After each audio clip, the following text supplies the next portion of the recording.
Continuing our review of now we're into chapter 10. A study is conducted to determine the relationship between drivers' ages and the number of accidents they have over a 1-year period. The data from a sample of young drivers is shown here. So for each driver in the sample, we have that driver's age, like the first one was 16 years old, and the number of accidents they had during that 1-year period. So that 16-year-old driver was in 3 accidents. Then we had a 24-year-old driver who was in 2 accidents. Then we had, oh, look, this person who was 18 years old had 5 accidents during the year, and so on. So altogether, there's 1, 2, 3, 4, 5, 6, 7 drivers. For each driver, we have their age, which is X, and we have their number of accidents, which is Y. So first thing it asks is about the scatter plot. Now you should be able to draw a scatter plot either by hand or by computer or something like that. But that takes a while, so usually on a test, I don't actually ask people to go in and actually draw the whole scatter plot. Instead, I want to ask you a question to see if you understand how scatter plots work. So in this case, the question that I'm asking is, here's the scatter plot for this set of data. Which one of these dots in the scatter plot corresponds to this first data point? The one that goes 16,3. Each one of these dots goes with one of these. Which one goes with 16,3? So that should be the one that's over 16 and up 3. It has an x coordinate of 16 and a y coordinate of 3. So that would be this one right here. And which one goes with the second data point? The one that's 24,2. So that would be the one that's over 24, almost but not quite to 25, and then up at a level of 2. That would be this one. We could do this for all 7 data points, but if you can do the first 2, I think you understand how this works. So on to testing the correlation coefficient. Now here I'm just telling you what it is. You should be able to take this data and put it into a graphing calculator, an Excel spreadsheet, or something like that. Or you could calculate it yourself using that big ugly formula that I showed you. But here, to save you some time and to avoid worrying about who has what technology available to them, I'm just telling you what the correlation coefficient is. It's negative 0.610. So you got to tell me, okay, what does that mean? What is the significance of that? So test the significance of that correlation coefficient at level of significance alpha equals 0.05 using table I. So the first thing we need to do is say, what are the null hypothesis and the alternative hypothesis? And for testing correlation like this, the null hypothesis is always going to be that rho equals 0, that there is no correlation in the general population.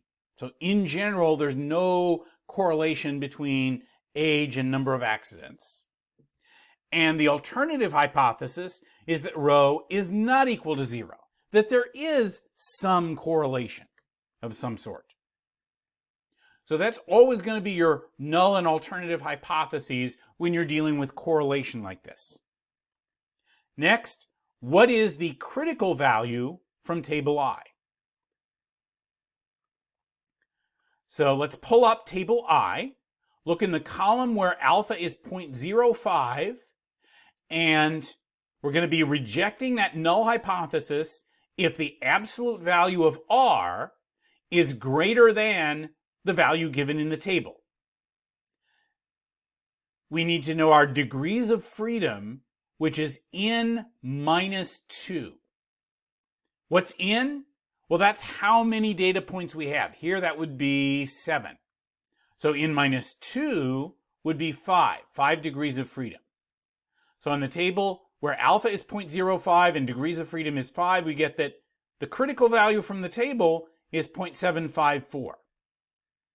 And remember, we got to check whether the absolute value of R Remember, absolute value means positive, so R itself is negative, but the absolute value would just be 0.610.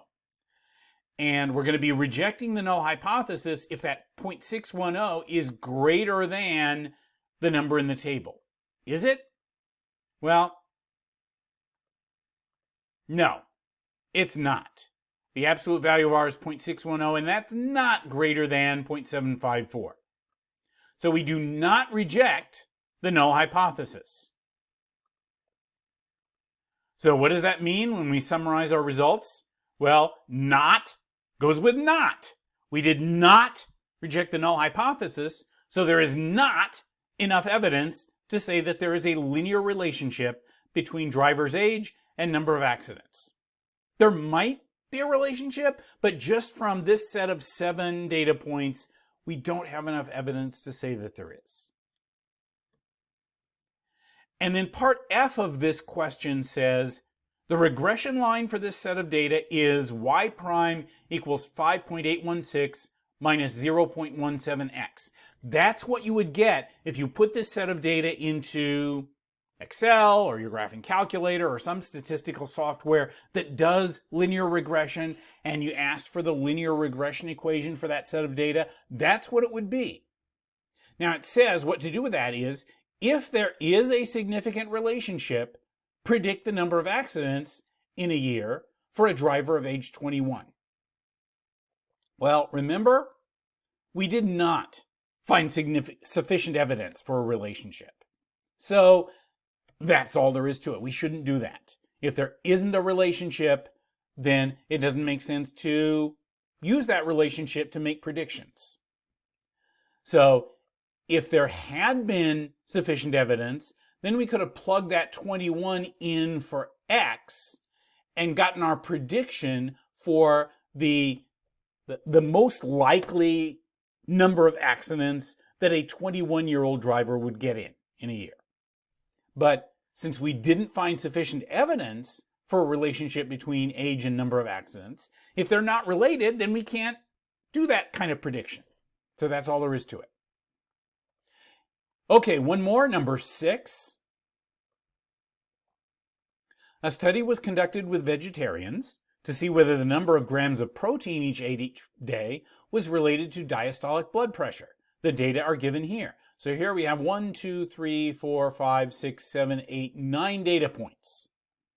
So for each one we have the number of grams of protein that they ate and their blood pressure. And this time the first thing I'm asking you to do is tell me which one of these that I'm showing you is the correct scatter plot for this set of data points. It's one of these 4, but which one?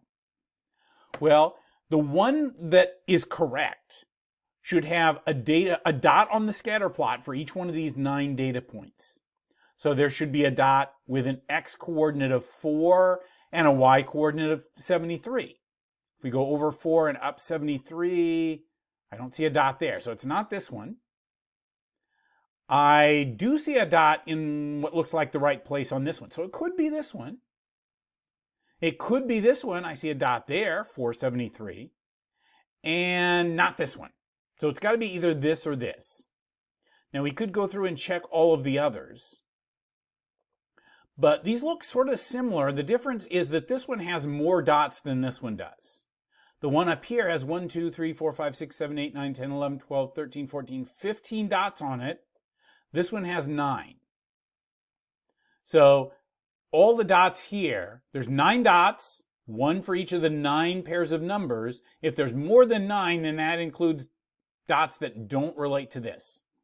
So we want exactly 1 dot on the scatter plot for each data point. So it should be this one right here. And while we're looking at this, I notice that the dots, they don't line up perfectly, but they do kind of go up as you go along from left to right. So just by looking at this, it kind of looks like we have a positive relationship. If it looked like this, that would be a negative relationship. But would be a positive relationship, it looks like to me, where the further over to the right we go, the further up the dots tend to be. So the smaller x's go with the smaller y's, and the bigger x's go with the bigger y's. Now we're going to test the correlation coefficient, which I'm telling you is 0.916. So the null hypothesis, again, is rho equals 0. The alternative hypothesis is that rho is not equal to 0. And the critical value from table I, now this time I said we're using alpha equals 0.01. So we're looking in this column. We have 9 data points, so degrees of freedom is 7. 9 minus 2 is 7. So the number on the table is 0.798. Now remember, we're supposed to reject that null hypothesis if the absolute value of R is greater than the value in the table. So the absolute value of R was 0.916. It was already positive, so that's already the absolute value. The number from the table was 0.798. And since the absolute value of R is greater than the number from table I, we do reject the null hypothesis. Rejecting the null hypothesis means there is enough evidence to say there's a correlation here. There is enough evidence to say that there is a positive linear relationship between grams of protein and blood pressure. And why am I saying it's a positive relationship? Well, because R is a positive number. Remember, we were talking about that. Looked like on the scatter plot that it was a positive relationship. We got an R that was a positive number. So yeah, it's a positive linear relationship between grams of protein and blood pressure. The greater X is, the greater Y tends to be. And so that's what it looked like, a positive relationship. And since there is enough evidence to say that there's a relationship there, we can go ahead and make some predictions. This is the regression line. You could come up with it yourself using either those formulas for A and B in the equation y prime equals A plus bx. Or you could ask the graphing calculator to give you the A and the B. You could use Excel or some other computer application to give you the regression line. But here's what it is. And we're going to use that to predict the blood pressure, the Y value, that goes with an X value of 8. So that's just a matter of taking that number 8 and plugging it in for X and doing the calculation. So we're calculating 64.936 plus 2.662 times 8. And that comes out to be 86.232.